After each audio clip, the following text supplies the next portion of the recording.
I struggle walking across my front yard in bare feet.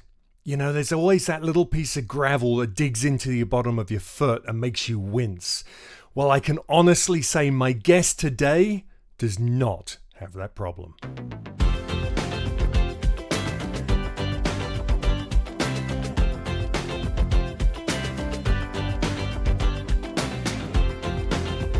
My guest this episode is Hazen Audel of Survive the Tribe, Hazen's Wild Survival Guide, Ultimate Survival World War II, and of course Primal Survivor. Now, although technically Hazen isn't a wildlife filmmaker, he certainly is a natural history filmmaker and host, and wildlife does play a very prominent role in every episode that he records.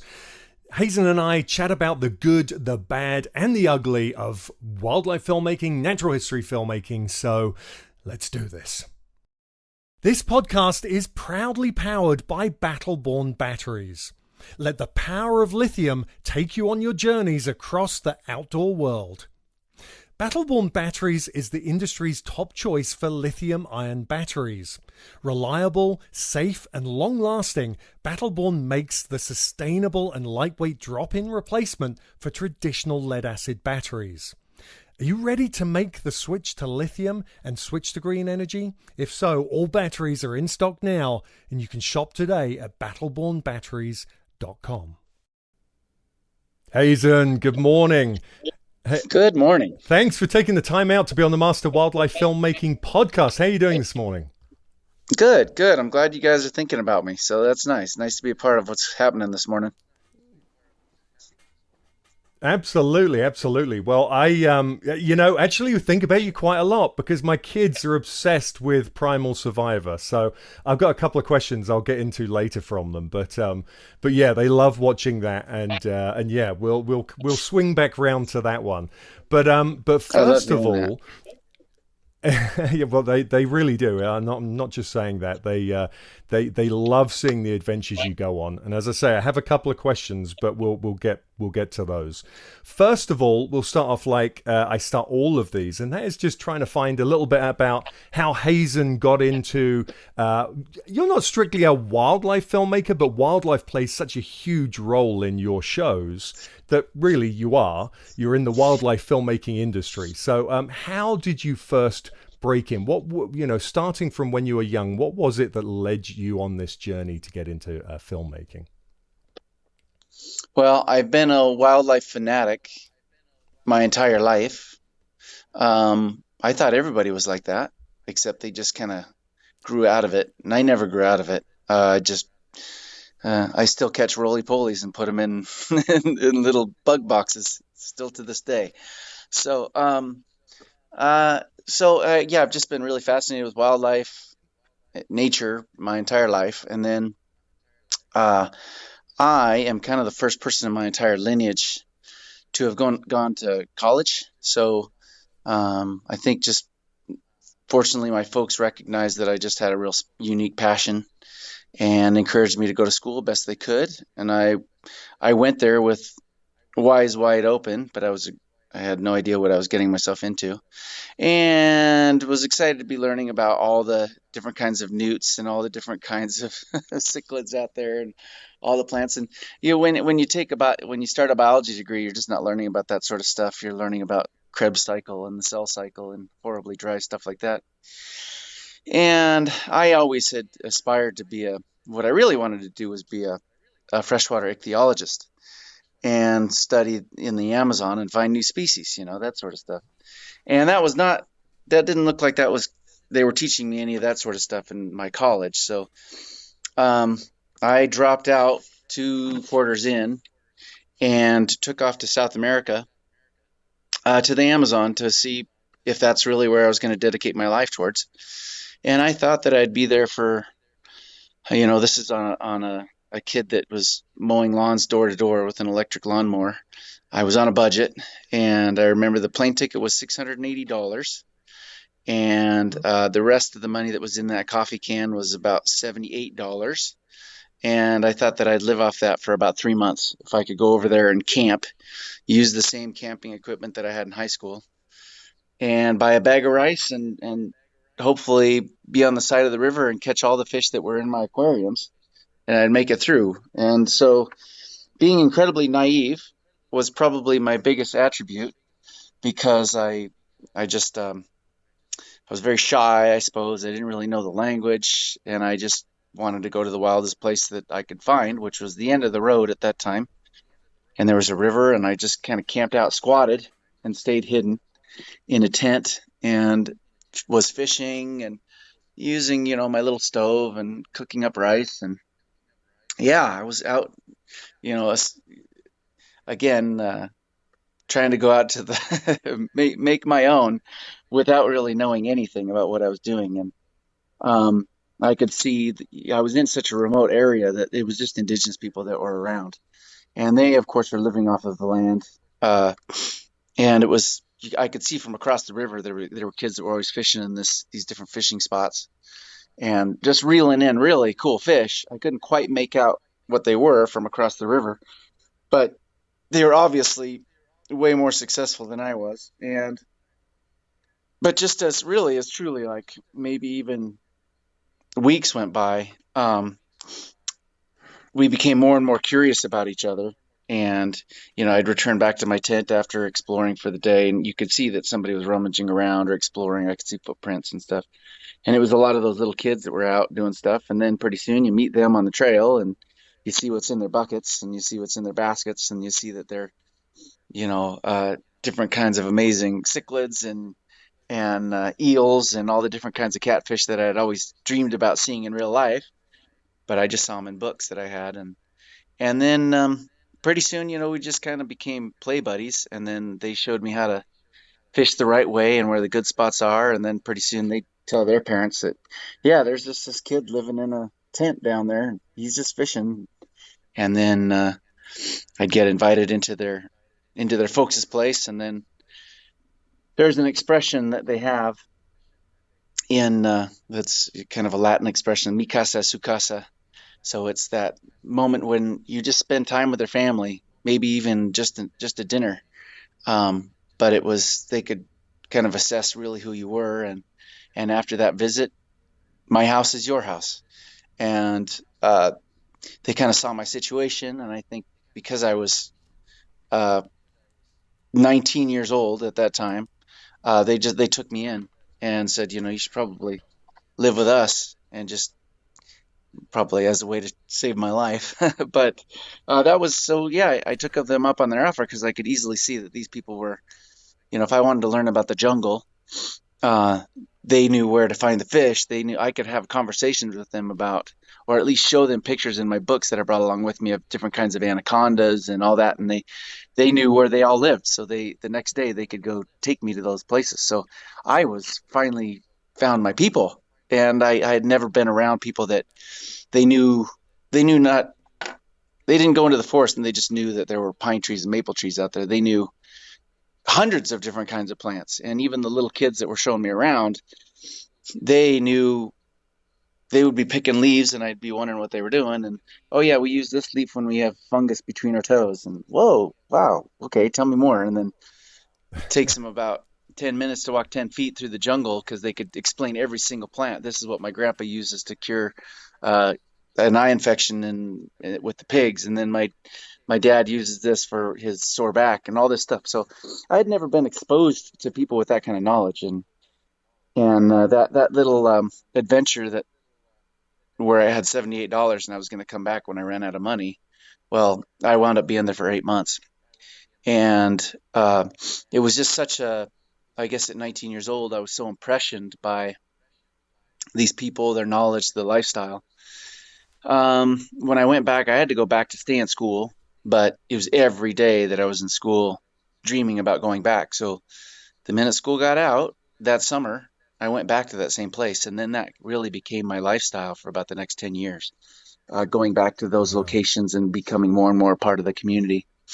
And yeah, started to recognize that if I am going to be a biologist, I'm going to do it with incorporate the local people.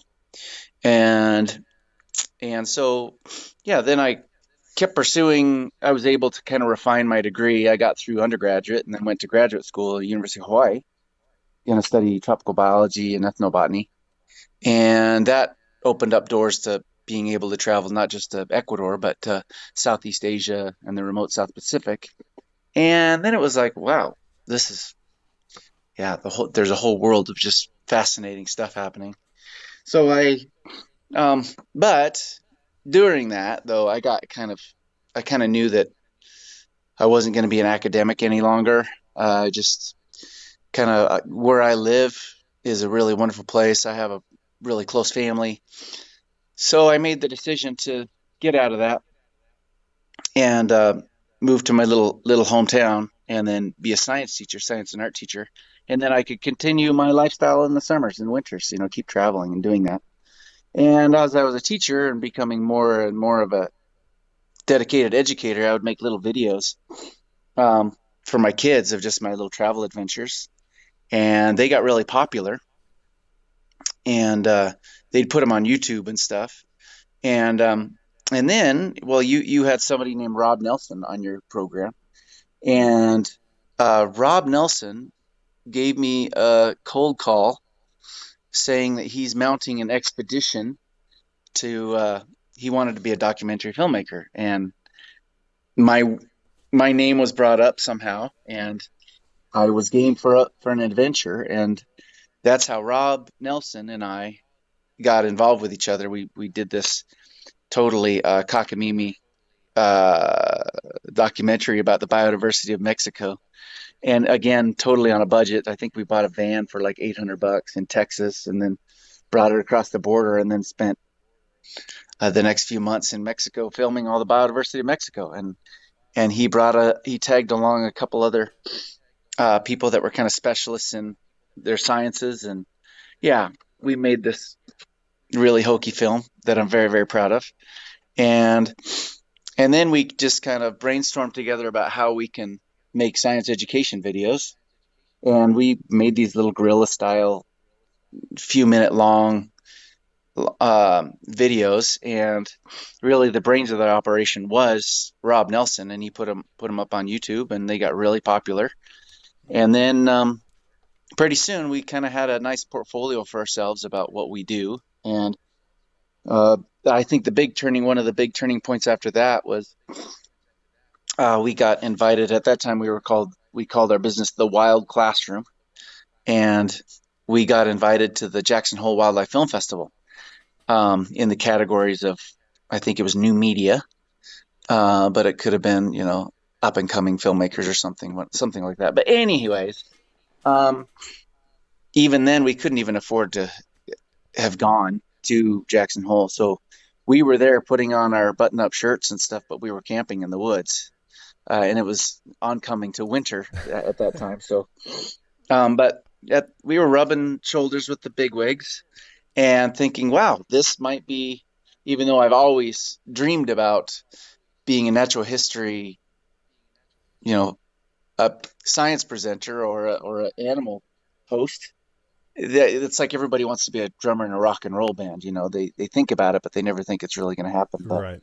that was that moment where I thought, wow, well, I'm been given this amazing opportunity, and I'm talking with National Geographic and Animal Planet and Discovery Channel, and and then it was Icon Films, the folks that make River Monsters.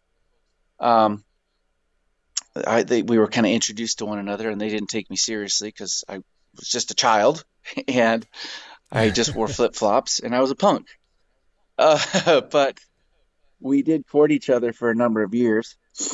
And I think the owners, Harry and Laura, caught wind of a couple stories of just what has happened to me and what kind of epic stories, I guess. Maybe they were exaggerated or whatnot. Anyways, we set up another meeting, and then I kind of told them about what I do, and I said, well, there's not really any way of you really believing me, or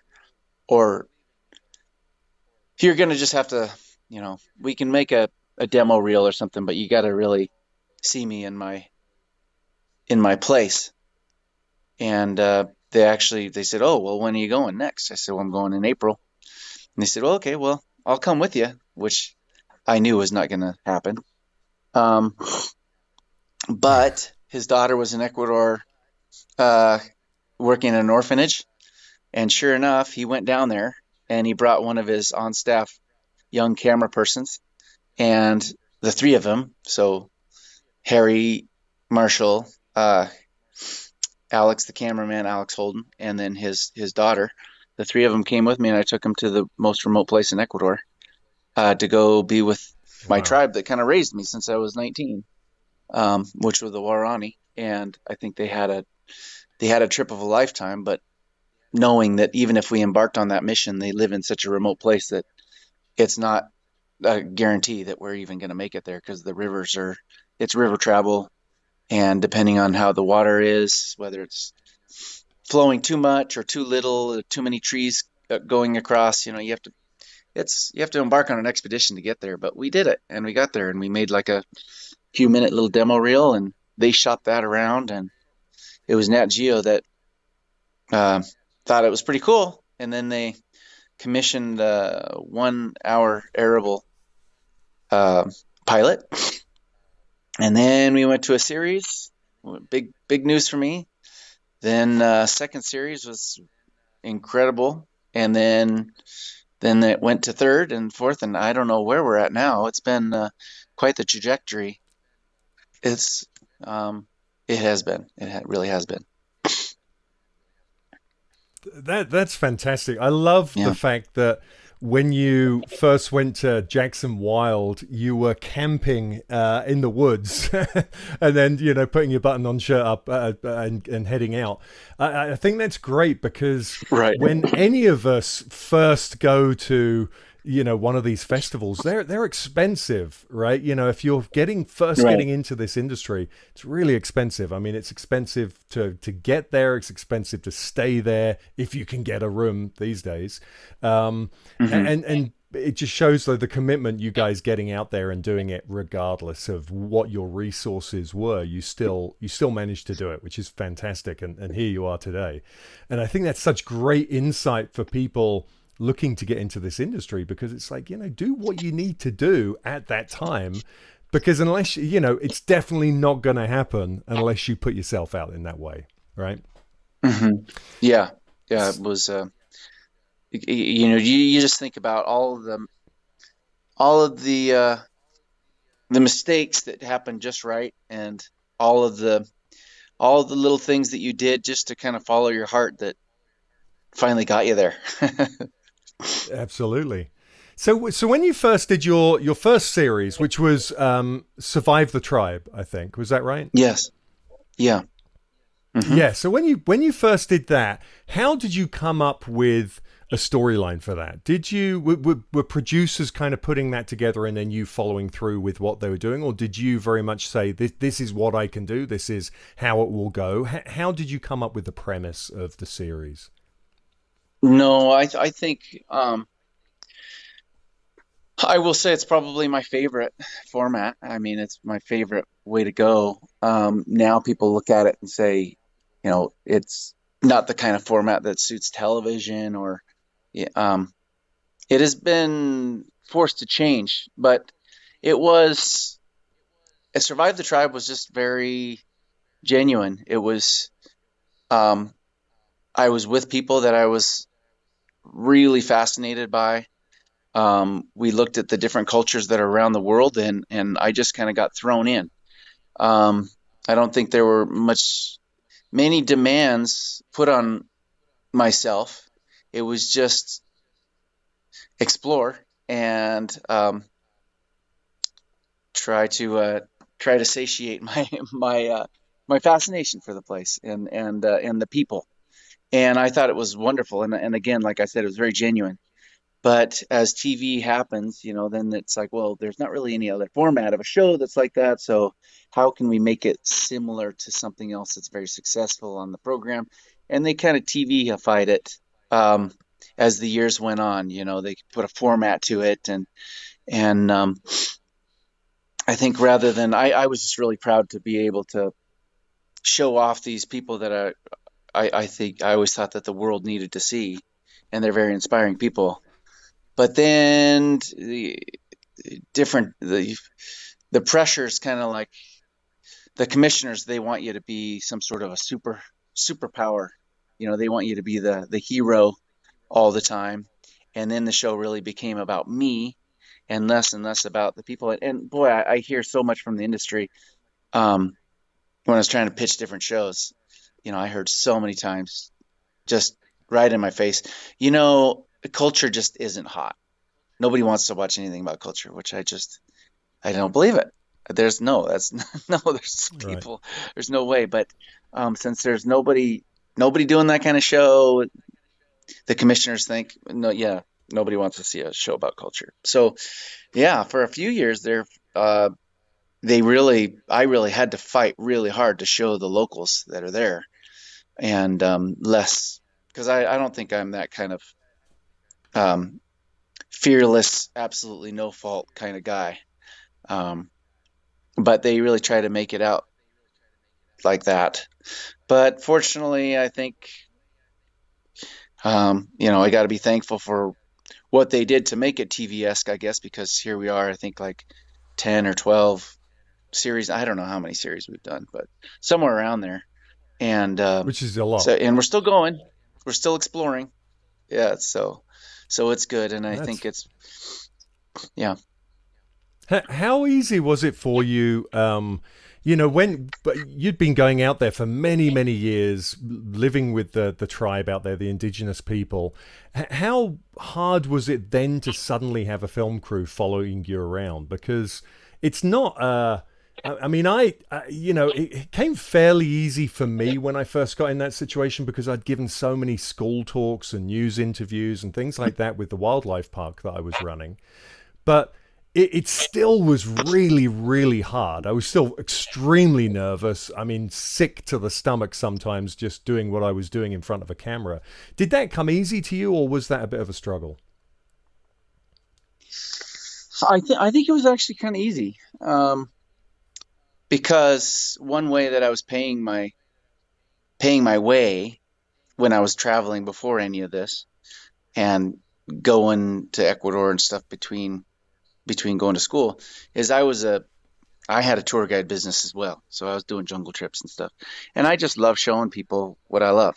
And with a film crew, I was doing the same thing. I was just showing off the jungle. And uh, as you know, if you ever get into the arena of wildlife filmmakers, they're all very interesting, very people with a lot of interests and are easily entertained, I guess. So I find that I have a little posse to go with and share enthusiasm about. So I've always kind of thought of that as being as why it's been really cool. Um, the only time I really hate it is trying to deal with the carne in the airport, and moving all the kit around during airports is a serious ball ache. I do hate that for sure. Yeah. I don't think anyone is a fan of that process for sure. That so you mentioned, Hmm. being in airports. So that brings me to my first question from one of my sons. Right, I have two sons, Finn and Bodhi. Finn is 9, Bodhi's 6. We're going to start with Finn's question because he wanted to know. Now, just for listeners who aren't aware of the what you do and your shows, Hazen is out, with these tribes in jungles, deserts, oceans, all sorts of different environments, and most of the time you do not wear shoes anywhere. You are living like the indigenous tribes. You are barefoot in, some of these harsh environments. And my son Finn wanted to know, does Hazen wear shoes when he's on a plane? Does he, when he goes through the airport, has he got shoes on, or does he go barefoot? Well, there you go. The Yeah, I've never been really known as somebody that wears shoes. I I do wear flip-flops a lot, so I wear flip-flops all the time. I'm in the plane. I'll try to wear flip-flops anyway. But the reason why I go barefoot is because, well, I learned when I was 19. You go there. Like I said, I was such a greenhorn. You bring your hiking boots and you bring your Tevas or whatever you have, and you learn real quickly that you can't just have boots in the jungle in a soaking wet jungle, just because you get trench foot and you get really horrific skin infections just from your feet not being able to breathe. And then if you wear boots and stuff, I'm real prone to blisters and stuff. And I think the one thing that's really yanked me out of those situations is getting really severe infections. So um, I just I think I was probably with the very best teachers or mentors on the planet, which are the Waorani, and they don't wear shoes. And it was just always incredibly impressive to me to just see their abilities. And I think they set examples of um, what humans are really capable of. But not only that, what we've been evolved to do. So uh, just because they were so inspiring to me, I tried to do what they did, and I just learned that um, if you go into a lot of these communities and you have big fancy boots, they recognize you as somebody with big fancy boots. And these people don't have access to that sort of thing a lot of times. So it's nice to be able to meet them where they're at. And I think just if they can see that I can keep up with them and that I still am pretty street savvy as far as knowing about the different dangers, not being scared of spiders, and being able to walk the talk, which is, walk through the jungle with them and how they do it. You do get it's kind of in their language. It's how they recognize character. So um, I'm learning that much more and being much more a part of a community if I can um, be like them. So I think I try to go in without all the bells and whistles of someone from the modern world. And um, I think that's really helped me out a lot in my life. Yeah, I think you can see that it works in the programming because yeah, there's a certain respect you're going to get from those tribes people because of that.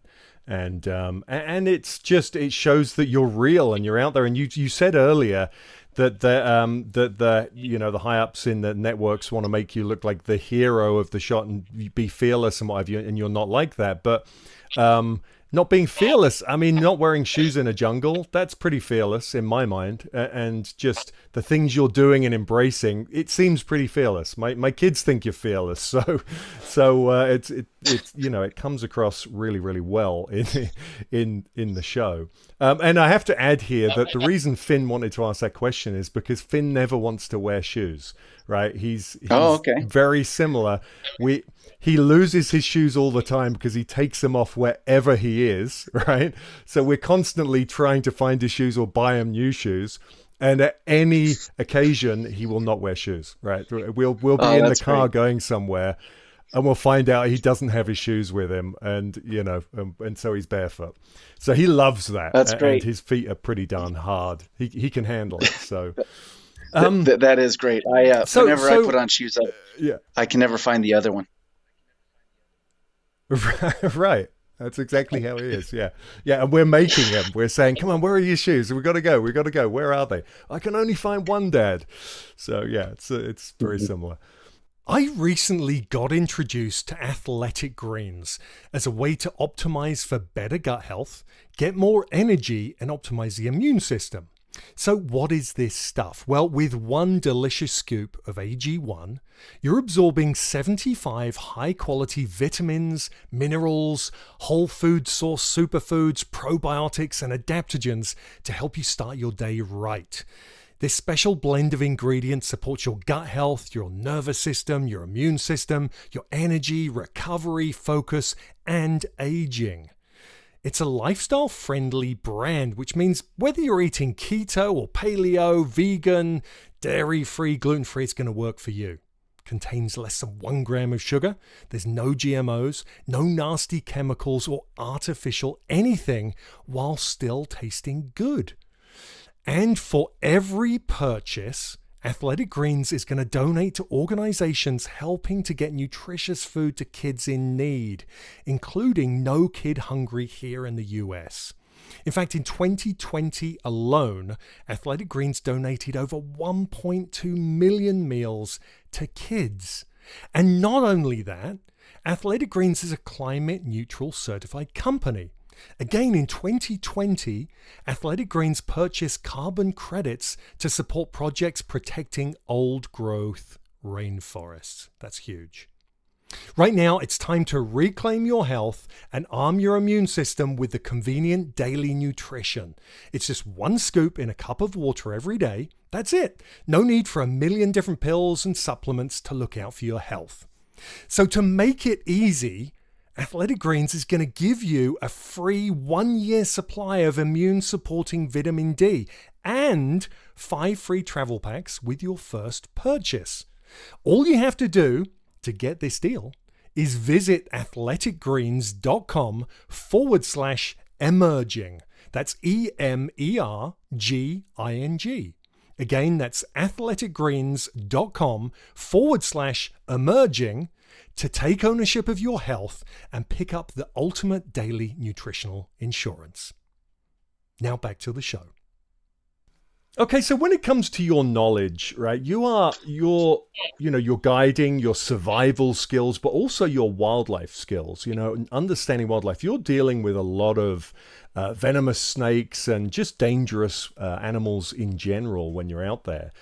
How do you stay up to date on these things? Because a lot of questions come in about, wildlife filming, and a lot of people steer themselves towards like they've got to understand gear when it comes to making films about wildlife, right? They're worried about the cameras and the microphones and getting the right shot, and is it going to look cool?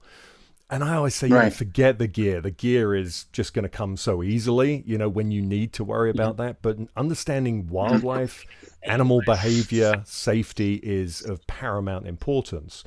How did you learn all of those skills through your going to college and from indigenous tribes, or have you made it a specific goal to learn about those, or do you have to learn about them before you head out on a trip, knowing where you're going? Well, I wish I would have learned that sort of stuff in school, and I think when anybody that's not a biologist hears about somebody that went to school to study biology, they think that they learn about those kind of things, but that's just simply not true. They learn about plant physiology and stuff. So animal handling and animal behavior and that sort of knowledge just comes from being there, having actual experience with that. Being with indigenous people, since they are living really hand to mouth and living in the same environments, they're interacting with a lot of that stuff all the time. So there's ample opportunity to, I guess, have practice, but it's also just that sort of understanding animals. And there is a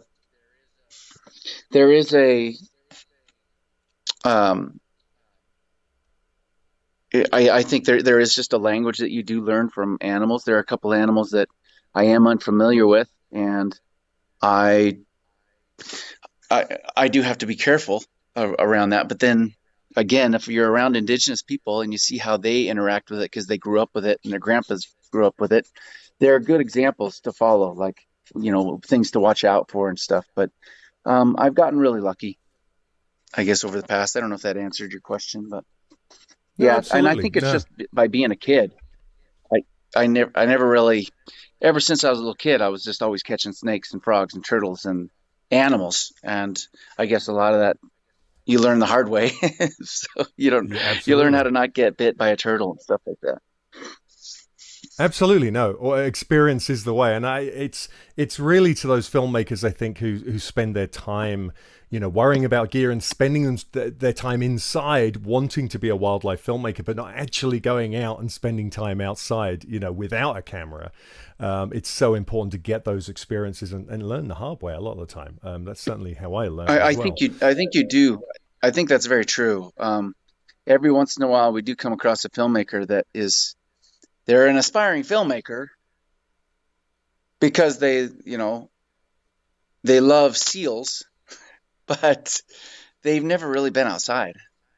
And it really has to be not just because you love cute, cuddly animals. It's just because you love the life, and you have to be there.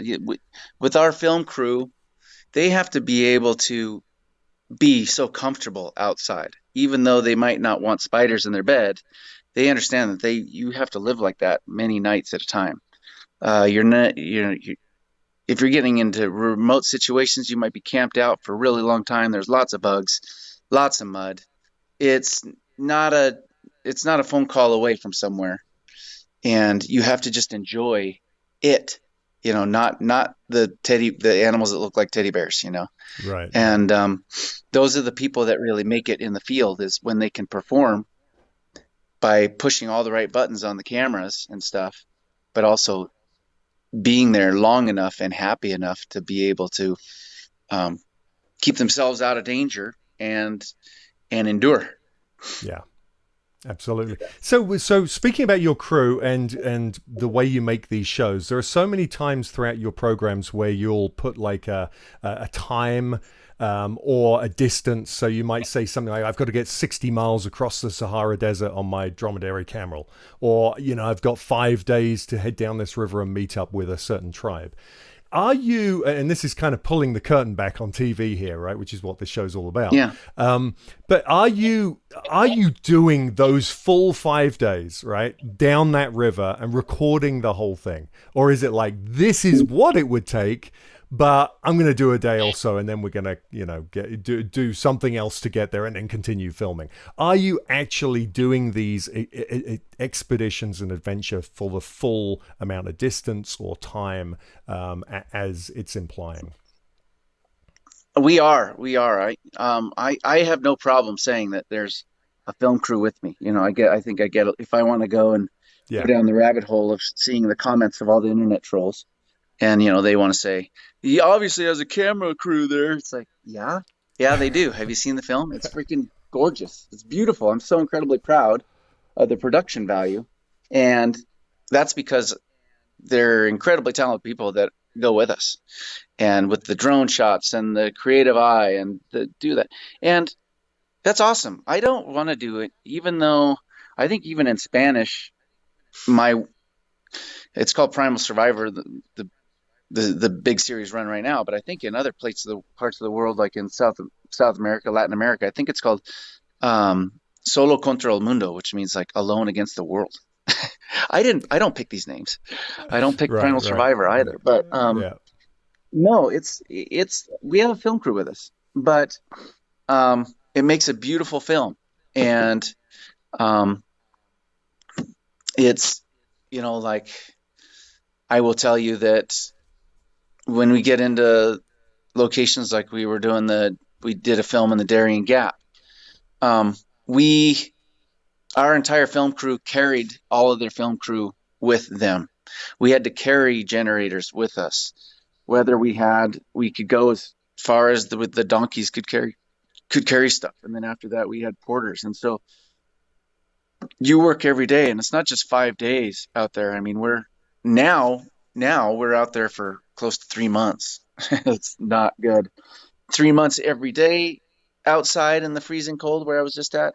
It's not every day, but it's hundreds of miles out there, spending lots and lots of nights out in the middle of nowhere where there are no hotels, nothing like that, and you're relying on generators to recharge the batteries, and you brought them there how by whatever means you could. But yeah, like I was saying, the Daring Gap or a lot of those kind of environments that are really wet, the entire film crew is they're suffering. They can't walk around barefoot. They're they're suffering from trench foot. The next day they can't walk, they can't perform. We have to trade out staff all the time. All of a sudden the sound man is an assistant cameraman. You get thrown into those sort of situations, and I work really hard to keep it that way as best I can, because I want the best examples of these cultures, and those cultures live in those kind of environments, that are really remote. Um, Whether that we're sleeping outside in the gravel on rocks, sometimes we are. Oftentimes though, we're with people, with the different tribes or different communities or different really remote households, and we become part of their families too. Now, there's a lot of research that's done. We don't just show up to these places, but that we will send out people to do recce's and stuff and get to know people and say, hey, this is what we're trying to accomplish, and do you have the time and abilities to be able to accommodate us as far as filming around you guys? A lot of these people, hunters and gatherers, they can't really afford to take a day off, so we have to Right. film accordingly, I guess, if we're going to do that. And it's, yeah, interesting you bring that up. I wondered how it can be, certainly if you're there on your own and you turn up to a tribe, and they take you in and show you the ways and what have you, that's one thing. But to turn up with a film crew, are there times where you literally cold call on them, like you show up and you're like, hey, so you speak to them then and try and get across that you want to stay with them and film with them, and can these, how many people do you have in your crew? Is it like 3 people, 4 people? Now it's about 6. So we'll Okay. have a main cameraman, assistant camera person, director, an assistant producer, and sound. And then usually there's an IT person, maybe, to download footage and do all the fix it stuff. But those are the people that are in the field. There's so many people that are involved, and there's so many little teeth to the wheels that make this thing happen. You think about, we have Central Command over there in England doing all the logistics and doing all the permitting, and then we have somebody, usually an assistant producer, that will go out and do a recce, a few weeks before we film or a few months before we film, and get to know the people. So, yeah, we don't just show up. There's a lot of planning. That might be, admittedly, the magic of television. It might look like I just show up, but to be courteous to people's lives, we do a lot of research and a lot of work beforehand to make sure that everybody's on the same page. Yeah, absolutely. Oh, that's interesting. So I saw, you get yourself in some situations that can be bad at the best of times, let alone when you're staying in the jungle or wherever you are for multiple weeks or months. One particular one I remember was when you were trying to get some honey out of a bee's nest up in a tree, and you went up and you just got completely swamped with, or swarmed with bees, and you're getting stung all over. And I think later on in the show, you were swimming and you still had bees in your hair that Yeah. were still alive, like in a nest in your hair. Have you ever been in any of those situations where you're like, what am I doing? Like this hurts. I'm uncomfortable. I could be home right now with my feet up, do you get into those situations where it's just like, what am I doing? Unfortunately, I'm still really enthusiastic about what I do. Uh, do having a bee encounter like that. The only reason why I did that is because I've seen that already. I've been there with indigenous people. I've been participating and getting honey from those people that are the real deal. Again, like I said, a lot of these people that live out there where they do, they are examples of what humans are capable of. Um, and then once you see that, you realize, yeah, we can do that. I don't think, if I wouldn't have ever dared to do that, or thought that I could withstand the pain or even know where the honey is without that sort of personal experience. So I used to travel a lot, and there were no cell phones. Um, a letter would never make it home anyway. So I had these wonderful experiences that television has never seen before. I just know that. And you come back home and you try to tell the stories, but you can't tell them all. And I think what's wonderful is that now I have a film crew with me that's really finally documenting my experience. So my family know what I've been going through.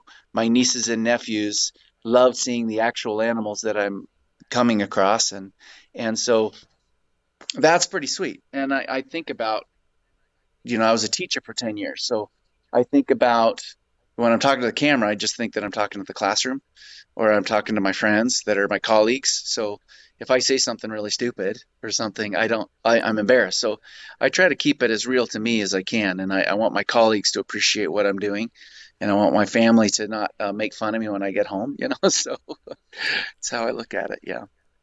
That's fantastic. Yeah, there's something very special about having your own film crew, so you're making your own home videos at the same time as making, Right. international Exactly. TV programs. It's great. Yeah. It So, is true. this brings me to my other son's question. When you're out in the field, you do it in, I think, pretty much every show. You're involved in making things, right? You're making a lot of tools, whether it's baskets for fishing or axes or tools, clubs, you name it. Bodhi, my 6-year-old, he is fascinated when you're, carving out a boat, a canoe from a log, or, trying to make your bow and arrow, or a blowpipe, I think you made at one point as well. So he wanted to know, do you ever keep any of the things that you make, and do you bring them home with you? Do you have a room somewhere with Yeah, all of I these do. cool tools?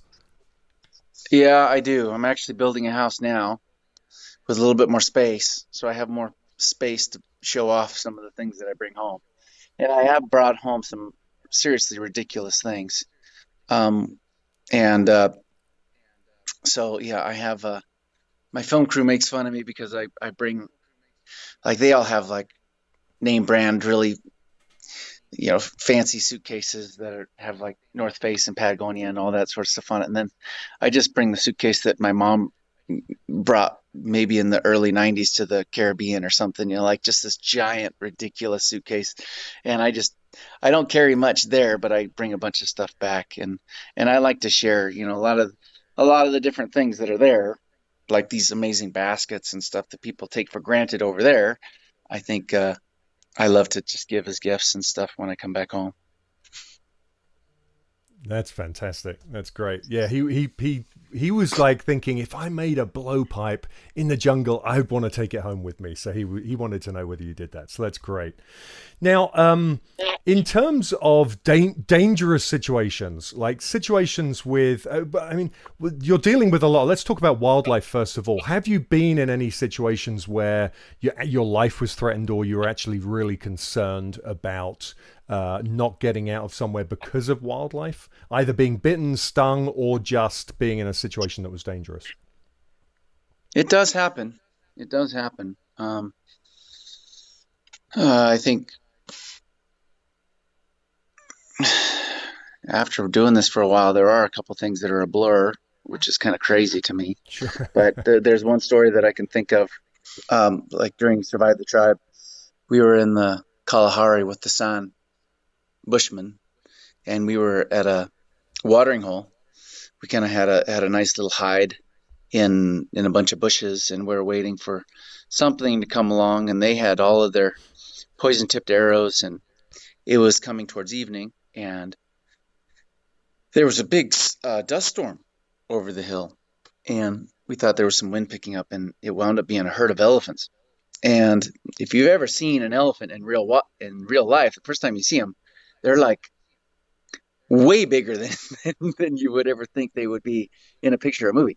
They look like giant boulders, huge boulders, And these elephants were charging. They were just running towards the watering hole, but the thing that was happening was that we were in the way of that watering hole, and we were hidden in these bushes, and there were about 80 elephants coming. And Oh, wow. it was that sort of thing where, this is just a little pile of bushes that's maybe 10 feet by 10 feet across and 5 feet high.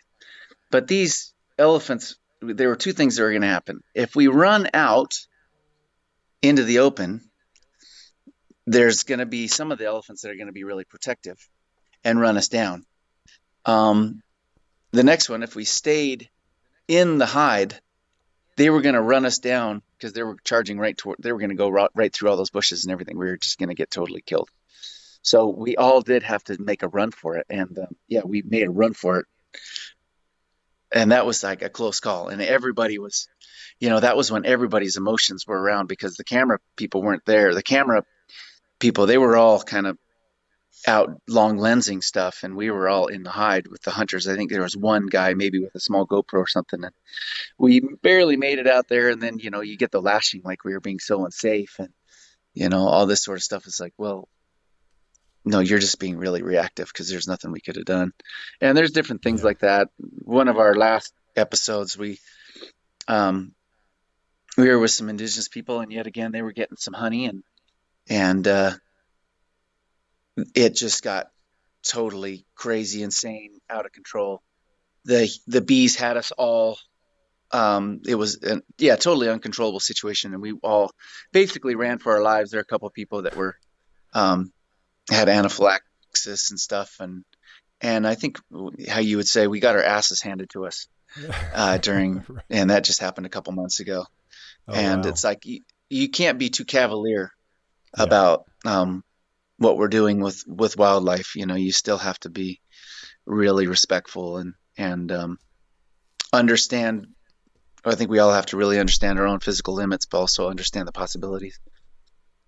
Do you have um, a really good medical? Do you have a person who's medically trained with you with a large first aid kit, or are you traveling so light that it's minimal stuff? Because obviously, with anaphylactic shock, I mean that can kill someone pretty darn quick. Um, how do you guys Yeah, deal with emergency situations? that's a good question. Um, Before I am wilderness first responder, um, pretty adept at wilderness first aid, and then I think if anybody wants to be a wildlife filmmaker, I think this is an important thing to understand. If you are the one that has certifications um, in medicine, field medicine, first aid, first responder, you're going to be held at priority for coming on the next trip. So it's not just being really adept at being a cameraman, but be a cameraman and be a first responder at the same time. That's going to get your foot in the door. There you go. Um, Yeah. so uh, we all of our staff get at least kind of a preliminary first aid stuff, the stuff that's going to mostly happen, and then we try to select members of the crew that do have a significant, first responder EMT sort of certifications. What's been happening though now with the dynamics of COVID and trying to work under those conditions is we do now have to have a medic with us. I think it's has a lot to do with either the country itself has laws that require that, or insurance requires that, or yeah. So that's kind of what's been happening now. It's another man that we have to that's along there, uh, sometimes getting into the shots, and somebody that we have to feed, and somebody that Right. they wind up fiddling their thumbs around a lot. But then some of the people that we get are really active in the shooting, and can get things for us and are participating, and those are the people that you just can't really train somebody on how to do that. It's just innately who they are, and those are the kind of people that we hire. As far as those, if they're going to be specifically first aid first responders, they've got to, you want to make sure that they can do four-wheel drive, and they can do uh they can get materials, they can speak the languages, that sort of stuff. Then they become a real asset. Yeah, that's actually really good advice, and we've not had that before. Where talking about if you're a camera person and you can be an EMT, you can have some kind of first aid training. How valuable is that? That's incredibly good. I was out filming back 4 years ago, 2018, and I was just a one man film crew at the time. I was out picking up some footage of an elk capture and release, putting collars on, and I got hit by an elk and snapped my tibia and fibula on my lower right leg, and there was Oh no my one gosh. there. There was no one there with any emergency training, so I Wow, ended up that's a story, huh? yeah, I was 3.5 hours on the ground before a helicopter could get in and get me, and I had to direct people of what to do with my leg and tape it up with some duct tape Good and a grief. blanket. And yeah, you realize that it's those moments that make you go, gosh, this was just not thought about. And of course, I was on my own. We weren't a Hmm. crew. I was on my own filming it. But you suddenly realize that how quickly situations can go downhill very, very fast when it Hmm. comes to a medical situation. Hmm. Hazen, in terms of, when I was actively, I hosted a bunch of series with National Geographic International. I go out and all around the world doing something very similar, not the survival stuff, but very much wildlife based. And I would find that when there would be a lot of, I was running a wildlife park back in the UK, and then I'd have a lot of apprehension leaving to go to film just because I was leaving behind a really important job, and there'd be lots of worries with the shoot, and I'd have that apprehension, and then I would get there, and over time it would be really enjoyable. I'd love it. And then I'd get back and all this jumping around, going from country to country, back from home out into the wilderness.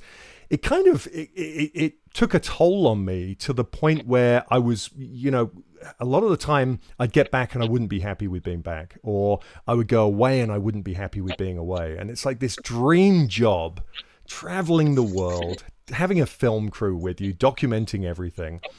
But there's this weird thing that can happen, and you can kind of find yourself just struggling with, being happy where you are. Are you making the most out of the situation? That kind of thing. And I struggle with that quite a bit. How do you find that transition? Because you're immersing yourself way more than I ever did, way more than most people in this industry.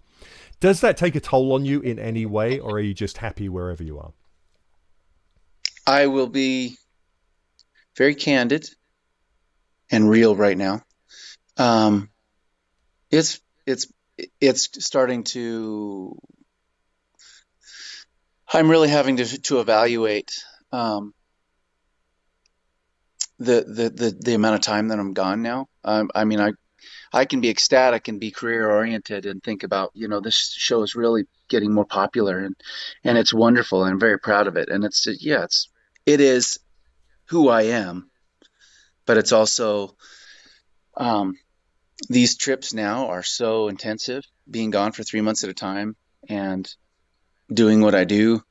You come back to this home that I love. I'm very kind of family oriented. I come back home, and there's just not a lot of people that identify with what I've gone through.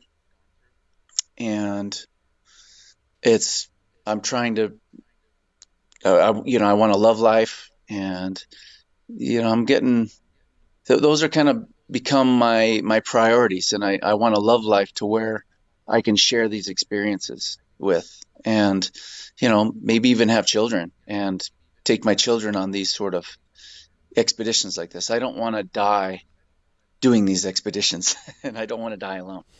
So these are things that I'm thinking about right now. So I'm just saying that, you know, being real, being candid. I do have an dream job. You get accolades everywhere you go, but it's also, you got to make it. You got to maintain your happiness in whatever ways you can, and it takes a little bit of all the different worlds to make that happen. Yeah. I appreciate you talking about that. It's the side of things that I don't think any of us think about when we get into this industry. We get in, we're so career oriented. We want to be a filmmaker. We want to have our own gear and get out there and make films, or we want to be part of a crew, or we want to be with this network. Those things are not thought about until you're in the middle of it. And then all of a sudden, it can be weird. It's like living two separate lives almost in some ways, like the life away and the Hmm. life back at home. And integrating back into those can be really, really difficult. I certainly remember that very well. Um, Hey, Hazen, I really appreciate you, one, talking so candidly, being here today, and talking about what you do. Finally, can I just ask you for some more advice? If you and really from whatever aspect, you're a presenter, you're out there, you're a survival guide, you're an instructor. From what you do, if someone is looking to do something similar to you, whether it's hosting or being the front person of a crew and a show, or survival, what kind of advice would you give them? We got a lot of listeners who are people who are really passionate about trying to break into the industry, but they don't really know where to start. They don't know if, the one thing, as we both know about this, is there's no blueprint, right? No one, No, no. you didn't say at, 20 years old, okay, these are the steps I need to do to get here. It just happens, and it happens all over. It's just this crazy winding road. So if you have some advice for people out there who may be in that situation, what might that be? You have to hustle and you have to affiliate. You have to be around people that are movers and shakers and are doing those sort of things. Um, and and then the other thing too is do you have really still have to maintain who you are. There were a lot of times where I thought, oh, well, if I'm going to be a natural history filmmaker, if I'm going to be a host or presenter, I got to move to LA. And I was always hard on myself for not moving to LA and just devoting myself to LA. But in a lot of ways, that wouldn't be who I am. And I stayed home doing the things that I do. And fortunately, there's a show about what I do. It's not about what I do in LA.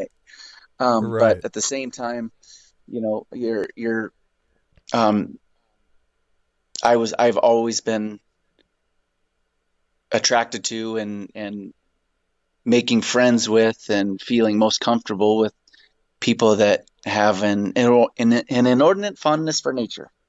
And then I think, like I said, I think Rob Nelson was absolutely um, integral in me being to where I am now. And it was just because I met somebody that loved animals like I do and wanted to share his enthusiasm about that with the world. And that's what got me there. So I think, yeah, affiliating with those kind of people get you places. Yeah, that's great. That's really good. Well, hey, Hazen, thanks again. I appreciate it. Where can people see your shows? Because you got a bunch of different series. Where are they? Where can they find them? Yeah. Well, right now, I guess under my belt, I have three different series. There's Primal Survivor, or no, there's okay. So first of all, is Survive the Tribe, and then we have Primal Survivor, and then I did a really one series that I'm pretty proud of. It's called Ultimate Survival World War II, which is about it's quite a bit different than the other survival shows. It's still more or less of a survival wildlife adventure show, but it's about retracing the steps of the men that were involved with World War II, how they were fighting, whether they were Oh, Marines, wow. Air Force, Navy, all that, and how when they experienced their own wilderness uh, survival stories, escaping POW, prisoner of war camps, things like surviving plane wrecks, trekking across Australia, doing that. So it was really unique in that I could kind of dive into their lives and show their lives off about how courageous they were. And You were cutting out there for a second, so I just want to make sure that you mentioned this. But they're on Disney Plus, right? Okay, all of your yes, programs are streaming on Disney Plus. Yeah, they're on Disney fantastic. And Plus. and last, Yeah, yep. yeah. Keep And going. I'm going to say, I keep saying lastly. No We've got a worries. big delay here. I keep saying lastly, but this is the last thing. If people want to follow you on social media, do you do much social media? I have a pretty I enjoy Instagram the most, so I have just it's just Hazen Audel on Instagram. Yeah, there might be a few cheap Awesome. knockoffs of some people Excellent. Well, pretending to be me, but I think you'll find me. fantastic. Well, that's kind of nice. You got people pretending to be you, right? Yeah, yeah. There you go. Hey, thanks again, man. I really appreciate you taking the time out this morning to be on here. And yeah, I'm really looking forward to your next show, as my kids are. So Oh, thank you. great, great. Thank you. You take care. It was a pleasure. See you. Bye bye. If you have enjoyed this episode of the Master Wildlife Filmmaking Podcast, then please consider leaving a rating and a comment. And subscribe if you haven't already done so from wherever you get your favorite podcasts from. The ratings really help rank the podcast and get more people to find it.